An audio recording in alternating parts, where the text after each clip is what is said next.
محترم اساتذہ بھی ہیں جن سے آپ نے زانو تلمس طے فرمایا، تو ان تمام کی علمی قابلیت آپ پر منتقل ہو چکی تھی، لیکن اس وقت عرب کی زمین سے ایک ایسا عظیم سیلاب اٹھا، ایک ایسا فتنہ اٹھا جس نے ہم سب کی، تمام دنیا کے مسلمانوں کی بنیادی عقیدہ وہ کیا ہے؟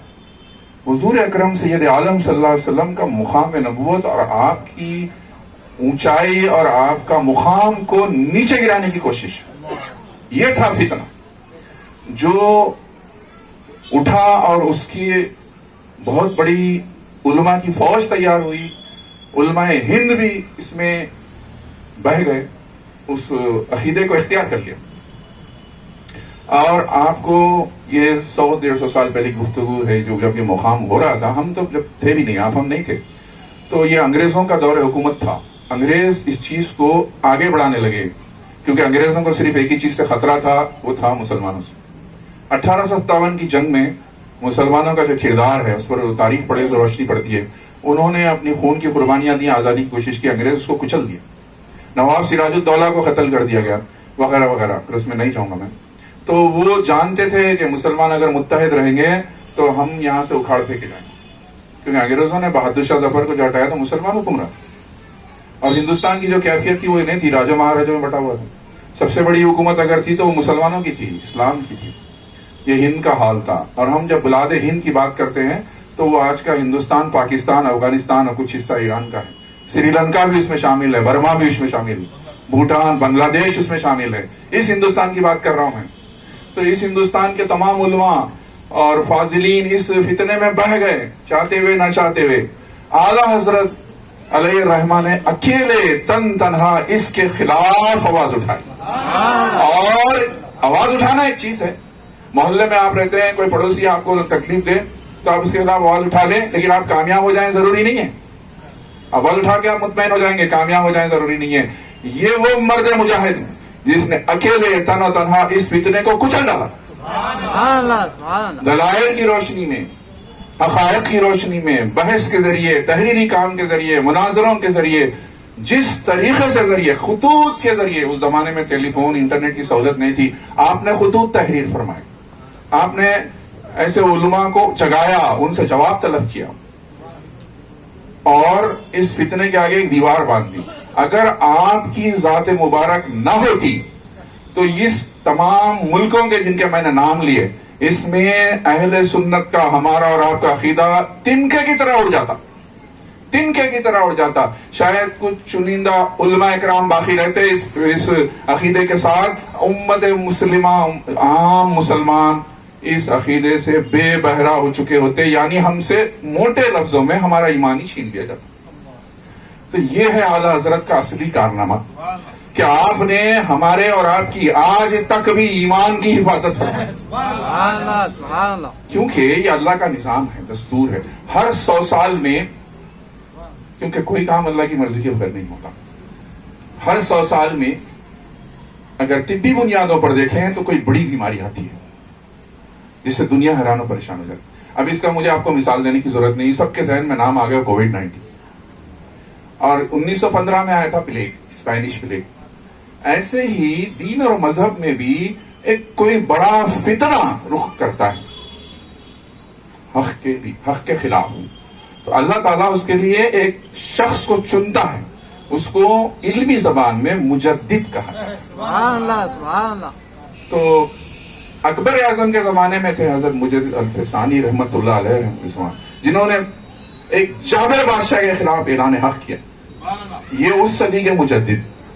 آپ کے بعد کی جو شخصیت کتابوں میں ملتی ہے ہم کو، یا دیکھنے سے، پڑھنے سے پچھلے 100 سال میں، وہ ہے اعلیٰ حضرت کی ذات مبارک۔ یہ تو تھا آپ کا مقام۔ اب میں آپ کی زندگی کچھ ایسے پیش آنے والے واقعات پہ گفتگو کروں گا جو عام طور پہ لوگوں کے سامنے پیش نہیں کیے جاتے ہیں، اور کیونکہ اس میں اعلیٰ حضرت کی زبان مبارک سے نکلے ہوئے لفظ بھی ہیں، تو میں اس کو تحریری تقریر میں رکھوں گا، کیونکہ میں نہیں چاہتا کہ آپ کی زبان مبارک یا جو گفتگو ان کی اور دوسرے لوگوں کے بیچ میں ہوئی واقعات کے دوران اس میں اپنے الفاظ جوڑوں، تو اسی لیے اب آپ جو کچھ بھی آپ سنیں گے نوٹس کے، یعنی تحریری تقریر ہوگی۔ تو جیسا کہ مفتی صاحب نے فرمایا اس واقعے کے بارے میں، وہ تھا علم فلکیات. اب آپ جانتے ہیں فلکیات، علم فلکیات یہ ایک بہت ہی دقیق علم ہے. یعنی اس میں کیا کہا کیا جاتا ہے کہ سورج، چاند اور تمام ستاروں کی چالوں کے ذریعے اوقات منظم کیے جاتے ہیں. آپ بولیں گے یہ وقت دیکھنے کی ایسی کیا نہیں ہے. آپ کسی بھی مسجد میں چلے جائیے، وہاں پہ نمازوں کے اوقات. آپ نے کبھی غور کیا یہ کس نے فکس کیا؟ اگر یہ نہیں ہوتے تو ایک عام مسلمان، میں ہوں آپ، کس طریقے سے اپنی نمازوں کو ادا کرتے ہیں؟ تو یہ کارنامہ ہے، یہ معمولی چیز نہیں ہے.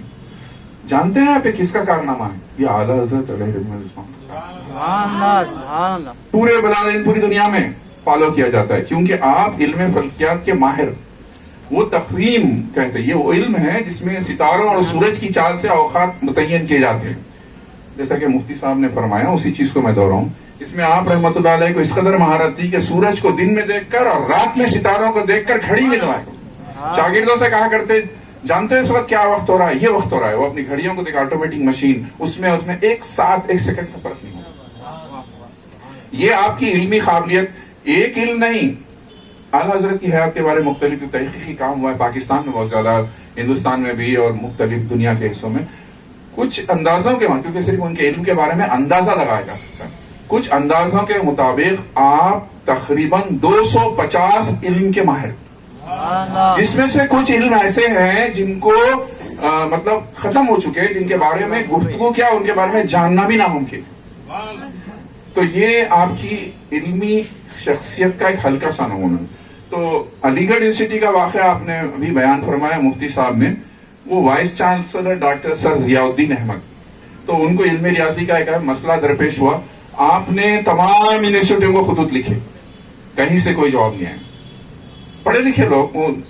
اس کے بعد آپ نے فیصلہ کیا کہ اس مسئلے کے حل کے لیے جرمنی کا سفر کیا جائے.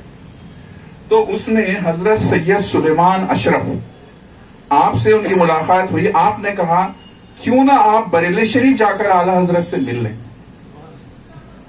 تو ڈاکٹر ضیاء الدین فرماتے ہیں کہ میں ان سے کیا ملوں گا، وہ تو مولوی ہیں، ان کو تو دینی مسئلے کا علم ہوگا، یہ میتھمیٹکس کا مسئلہ ہے. تو حضرت سید سلیمان اشرف فرماتے ہیں کہ بریلی نزدیکی تو ہے، جرمنی جانے سے پہلے آپ ایک بار اعلیٰ حضرت سے تو مل تو لیجئے. تو پھر ان کے بہت اصرار کرنے پر ڈاکٹر صاحب راضی ہو گئے. تو اب بات جو سننے کی ہے، حضرت سلیمان اشرف نے اعلیٰ حضرت کو ایڈوانس میں خط لکھا اور التجا کی، حضور اگر ڈاکٹر ضیاء الدین احمد صاحب، اس خط کے لفظ پڑھ رہا ہوں میں، حضور اگر ڈاکٹر ضیاء الدین احمد